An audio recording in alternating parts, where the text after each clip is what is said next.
Yes, people, we're live now. We're live, and yeah. So this stream, people, is going to be dedicated. Oh, let me check the sound settings. Is all right. Bear with me. Actually,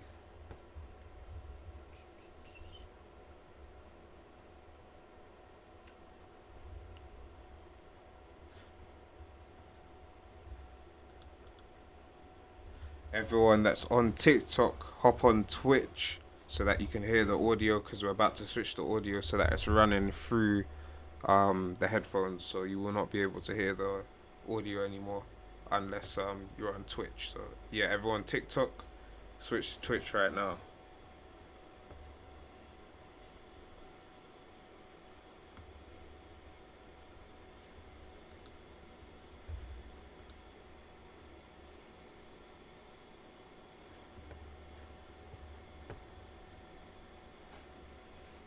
Alright, so people. So you're tuned into Frontline FM right now. And yeah, today we're gonna keep it light. Well, I say light. You are tuned into Frontline FM. I say light because it's probably gonna be a short stream, but it's not a light topic because we're about to be covering the conflict in Sudan. And for any of those that know about what's occurring right now in Sudan, um, it really has been something that's been going on for a while. Um, this kind of relates all the way back to the original Sudanese war, where you had Sudan is a country that is in Africa, in the northeast of Africa, has the Nile going through Sudan, so that's one of the places that it goes through before it goes Egypt. Historically, it's been intertwined with the history of Egypt. It's a predominantly Muslim country, but it's also a predominantly Arabized country. And what do I mean by that? Where you have a lot of people that would consider themselves descendants of Arabs, or that culturally have been Arabized through linguistics and so forth when Arabic people invaded the Sudan, meaning land of the blacks in Arabic, I believe, um, and yeah, a lot of people began to affiliate with the Arab ethnicity, even though they may still have a complexion of black and have African roots, but they affiliated with the Arab identity instead. Um, so to summarize, what happened was that um, Sudan is a former British colony, and when Sudan was under British control, it was administered through Egypt. And what ended up happening, remember, Egypt is also a predominantly Arab country as well. So what ended up happening is that uh, Arab ethnic groups had privilege over non-Arab ethnic groups. So when Sudan became independent, what you had is essentially a dictatorship. You had that was oppressing most peoples, and most of the development was in the inner cities areas, which happened to be predominantly Arab. And when you go, what's called again, out to the rural areas, that's where there's less development. So you had people that actually identified with their native ethnic group because they felt the state wasn't doing much for them. And you also had a similar situation with nomadic Arabic groups, but that's a whole story we'll get into later on down the line. So, what ended up happening was essentially a civil war that broke out because you had now Sudan oppressing the ethnic groups in now South Sudan over resources, and this tied into ethnicity as well to a certain extent. And we understand the end result of that was then the country ended up splitting. However, there are still regions within Sudan that are either Christian or non-Arab and still Muslim, or completely traditional or so forth. Like I said, that aren't what's it called again, experiencing the benefits of where most of the development is happening, and most of this development is happening under oppressive regime. I believe it was al-Bashir. So what ended up happening was you had a group called the Janjaweed, which were essentially nomadic Arab militias that were sponsored by the state to essentially subdue these African native groups for resources within now Sudan, not South Sudan, but still within the periphery of Sudan. You have areas where there's gold, you have areas where there's oil, you have areas where there's these resources, but it's not within really the control of the state, and the people don't really have much. They don't feel like they owe much because most of the development and the money isn't going towards that because this is a repressive regime.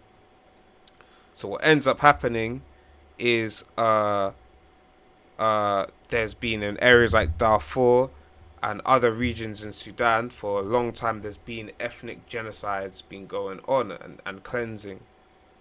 Now, what ended up happening, fast forward, and this is during the pandemic, is, and bearing in mind, this is me paraphrasing, we're going to go watch a lot of videos and go in a bit more into depth in this, but this is me trying to rush through from what I know of the history and condense it down in as much as possible.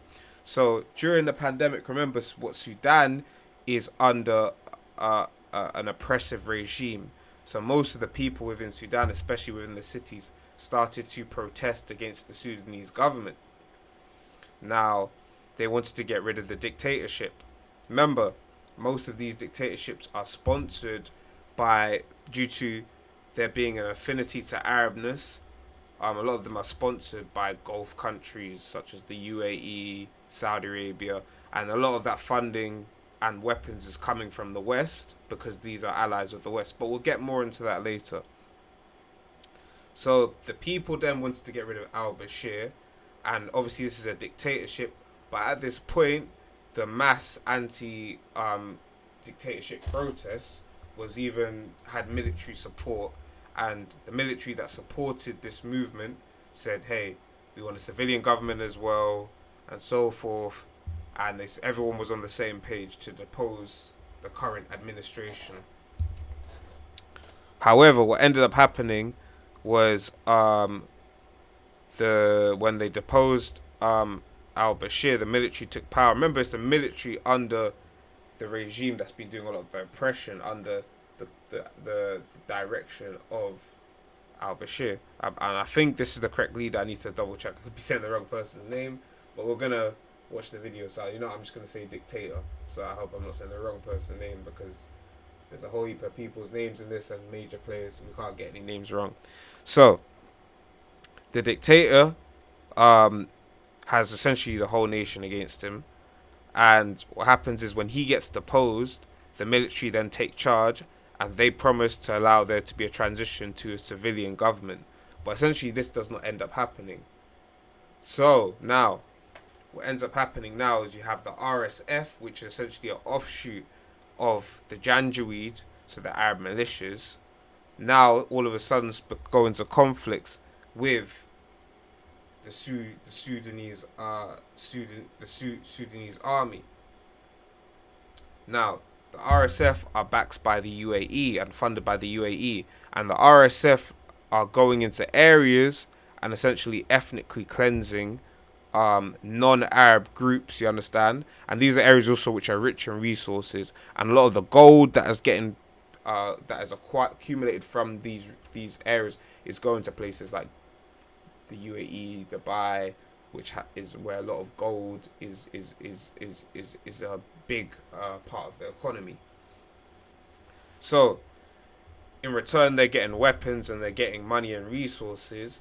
And remember, most to non-Western, to non-African, or to non people from not from the Arab world, or all these people are black essentially, or all African. But you have to understand how their affinity to whiteness, affinity to Arabness, will give certain demographics privileges in society, and how this can also end up in disenfranchise other ethnic groups.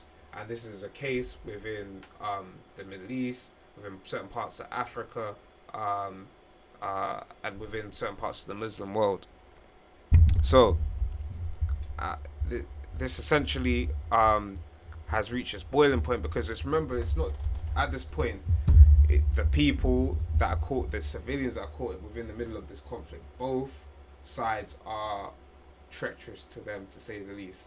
The military was already doing in the lead up to a bunch of atrocities against the civilian public, and were not upholding what they said they were going to uphold. However, the RSF, which are funded by the UAE, are now committing ethnic genocide and cleansing and against black and African ethnic groups, which are being funded by the United Arab Emirates and Gulf Arab countries, which are allies of the West. So they're being funded essentially by us indirectly. And this is some of the worst genocide that's going on right now, which is not being talked about, because I can say, for someone that once worked at CBS News, and I have a Sudanese friends and someone that was actually in Sudan when the civil war kicked off. And I said, I have someone in Sudan that is on the ground, and there's a civil war kicking off. And I said we should write something and do something about it. But obviously, Ukraine's happening, Gaza's happening, and a bunch of different things are going on. And they said, this has to matter to American viewership in order for them to really write about it. So fundamentally, a lot of the conflicts that happen within the black and the African world and the global south doesn't really matter to a Western or American viewer. So because it doesn't bring in money, they're not going to talk about it, because that doesn't work within their economic model. So I rewrote my article explaining what was happening with the United Arab Emirates, and how their funding is taking Western investment and indirectly putting it towards conflict. And I also said how this displacement of Sudanese people will cause an influx of migrants from places like Sudan into places like America and the United Kingdom, which is a hot topic now. And they didn't want to hear it. And you know what? I'm going to see if I can pull it up, just so people know I'm not capping. I'm going to pull it up right now. Probably be an important documents, work, media industry, CBS News. If I can find it, I don't think it's in here, you know. That's different projects.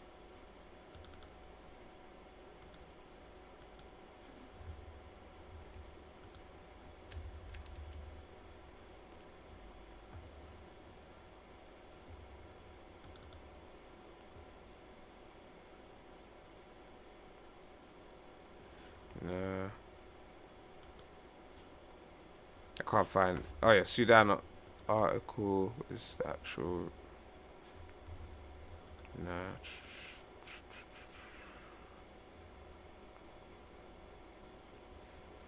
I'ma find it, people. But yeah, without further ado, man, let's just get straight into the video, and let's have a conversation about what is going on right now in Sudan.